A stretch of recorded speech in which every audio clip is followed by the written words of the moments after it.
Nuestros televidentes compartieron con nosotros un video que está dando de qué hablar. Un grupo musical brasileño compuso una canción con la que buscan enseñar a hablar en guaraní.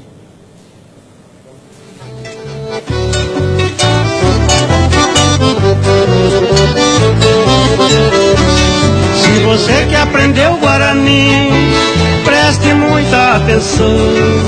Foi pensando em você que eu escrevi esta canção.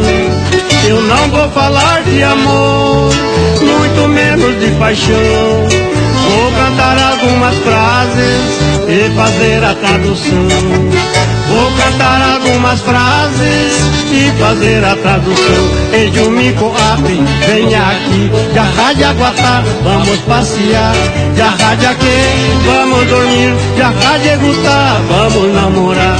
Onça pintada de Aguareté, cachorro magro de Aguapiru, menina moça, Cunhataim e mulher galinha, Cunhariguaçu.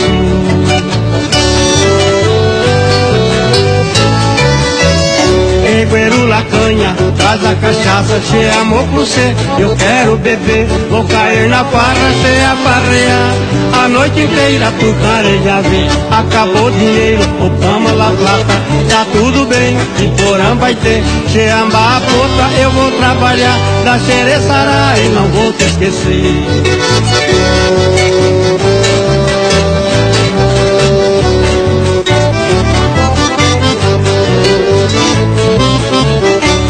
Se você que aprendeu Guarani, preste muita atenção. Foi pensando em você que eu escrevi esta canção. Eu não vou falar de amor, muito menos de paixão. Vou cantar algumas frases e fazer a tradução. Vou cantar algumas frases e fazer a tradução. Morena faceira, Tambajocu, mulher bonita, Cunhaporã. Meu cunhado, Xerovajá, Aicotanderengu. Quero a tua irmã, borboleta azul, Panambicovu. E o gato é Embaracajá, aranha pequena, é Nhanduí. E viado gordo, Guaçuturá.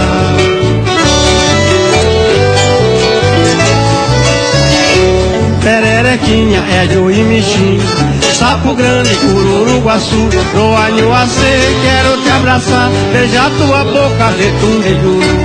Cheia rata, eu já me vou, não vem com mentira, a mim desde a a mineira cê não precisa chorar, eu te amo, cheiro haiku.